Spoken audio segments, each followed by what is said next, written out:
G20 सम्मेलन के जरिए एक बार फिर भारत और भारत के संस्कृति का परचम पूरे विश्व में लहराया।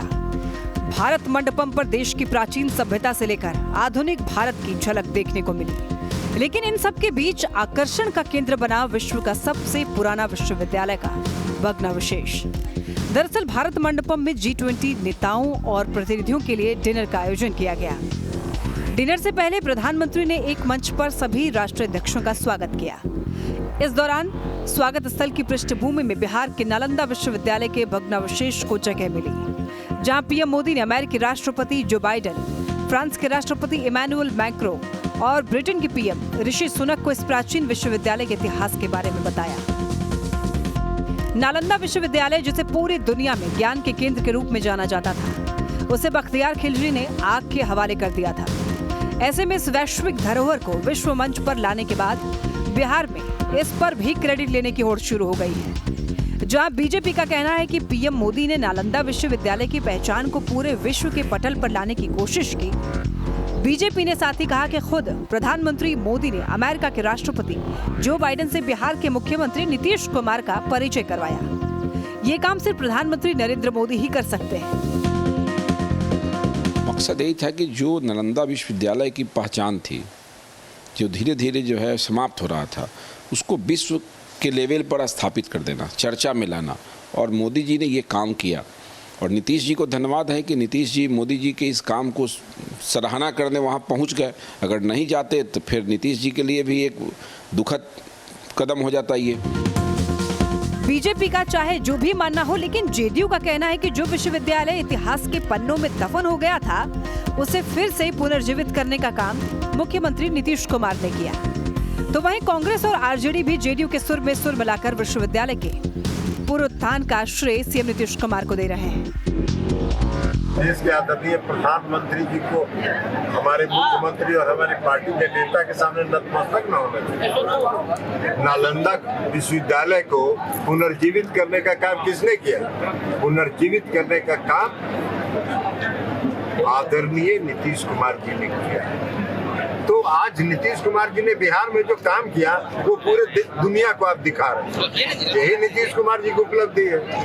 पूरी दुनिया में नालंदा विश्वविद्यालय को उसको फिर से जीवित किया नीतीश कुमार जी ने। तो स्वाभाविक है कि मुख्यमंत्री की जो लोकप्रियता इससे बढ़ी, जो मुख्यमंत्री जी को इससे श्रेय गया, तो उसको वो भी बांटना चाहते हैं। लेकिन वो दुनिया जानती है कि नालंदा विश्वविद्यालय की पुनर्स्थापना नीतीश कुमार के पहल पर हुई है, इसीलिए उसमें दिखलाने से कोई क्रेडिट उनको नहीं मिलेगा। उसके हकदार, क्रेडिट के हकदार नीतीश कुमार ही हैं। नालंदा विश्वविद्यालय दुनिया में एक मिसाल और इस देश के अंदर में नालंदा विश्वविद्यालय का एक पहचान है और विश्व में पहचान है। तब विश्व में जिन लोगों को पता है नालंदा विश्वविद्यालय के बारे में, तो वही चीज़ दिखाइए। गुजरात वाला दिखाइएगा, गुजरात वाला को कौन जानता है। सियासत के इतर बात करें नालंदा विश्वविद्यालय के इतिहास की, तो 5वीं शताब्दी में अपने अस्तित्व में आने वाला ये विश्वविद्यालय हमेशा ही विदेशी आक्रांताओं की नजरों में चुभता रहा। ज्ञान के अकूत भंडार और भारत के वैभवशाली संस्कृति को समेटे हुए इस विश्वविद्यालय ने पूरे विश्व में भारत के ज्ञान का परचम लहराया। यहाँ चीन, जापान, कोरिया, इंडोनेशिया, पर्शिया, तुर्की और श्रीलंका जैसे देशों से लोग पढ़ने के लिए आते थे। नालंदा विश्वविद्यालय में पढ़ने वाले छात्रों में हर्षवर्धन, वासुबंधु, धर्मपाल, नागार्जुन, ह्यूनसांग, पद्मसंभव जैसे बड़े बड़े नाम शामिल हैं। नालंदा विश्वविद्यालय पर एक या दो नहीं बल्कि 3 बार आक्रमण हुआ। सबसे पहला आक्रमण स्कंदगुप्त के समय मिहिर कुल के नेतृत्व में हून ने किया था। हून मध्य एशिया के कबीले के एक समूह को कहा जाता था, लेकिन स्कंदगुप्त के वंशजों ने विश्वविद्यालय का निर्माण और मजबूती से कराया। नालंदा पर दूसरा आक्रमण 7वीं शताब्दी में हुआ था।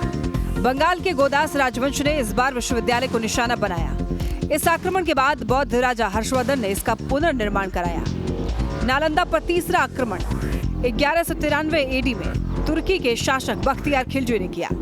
तीसरे आक्रमण ने नालंदा विश्वविद्यालय को पूरी तरह तबाह कर दिया। तबाह होने के सैकड़ों सालों के बाद नालंदा विश्वविद्यालय को वापस अस्तित्व में लाया जा रहा है और इस धरोहर को विश्व के पटल पर लाने की अच्छी कोशिश जरूर हुई है। लेकिन इस पर शुरू हुई सियासत कहां जाकर खत्म होगी, ये देखना दिलचस्प होगा। पटना से आदित्य झा के साथ bureau report, news state Bihar Jharkhand.